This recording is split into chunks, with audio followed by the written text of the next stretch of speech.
छत्रपती संभाजीनगर शहरातील महिला छेडछाडीला कंटाळल्यात।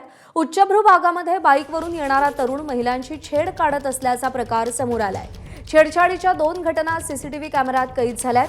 पायी जाणाऱ्या महिलांना स्पर्श करून हा दुचाकीस्वार पळ काढत असल्याचे चित्र दिसतंय।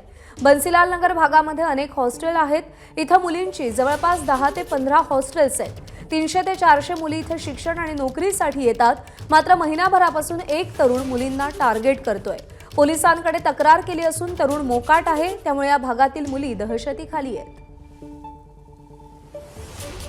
रोजच्या वेळेप्रमाणे माझ्या ऑफिसमधनं येत होते आणि ज्यावेळेस मी घराच्या माझ्या जवळ गेले तो एक अननोन तरुण होता। तो माझ्या मागून आला आणि त्याने जवळ येऊन माझ्या वक्षस्थळाला हात लावून तो पळून गेला। त्याने मला धक्का दिला की जेणेकरून मला त्याच्या गाडीचा नंबर किंवा कोणतीही गोष्ट ओळख पटणार नाही असं, आणि तो लांबपर्यंत निघून गेला। ज्यावेळेस मी आरडाओरडा केला तर आजूबाजूचे लोक जमा झाले। सीसीटीव्ही फुटेजमध्ये आम्ही बघितलं तर त्यावेळेस पण तो दिसला नाही। तो पूर्णपणे होमवर्क करून येतोय, पूर्णपणे तयारीने येतोय की जिथे अंधार आहे, जिथे सीसीटीव्ही नाही आहे तिथेच त्याला हे प्रकरण करता येतील।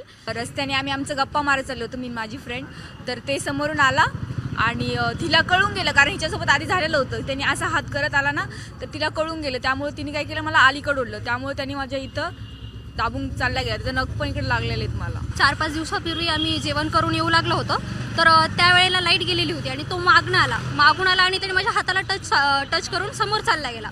आणि त्या दिवशी असं झालेलं होतं, अंधार होता, लाईट वगैरे नव्हती, आम्ही कोणाला काहीच बोललो नाही। मग नंतरून काल हिच्यासोबत जो प्रसंग झाला त्यावरून मला कळालं की हा तोच आहे। मग त्याच्यानंतर आम्ही जेवण करायला आलो होतो आणि परत रिटर्न जाऊ लागलो होतो, तर या दिदींसोबत झालं ते, तर मग त्याच्यावरून आम्ही मग पोलिसांमध्ये जायचं ठरवलं। मेसवरून जेवण करून हॉस्टेलवरती चालले होते आणि तो आला मागनं आणि टच करून गेला। तर माझं लाईफमध्ये हा पहिला एक्सपिरियन्स होता, त्यामुळे मी खूप घाबरली होती।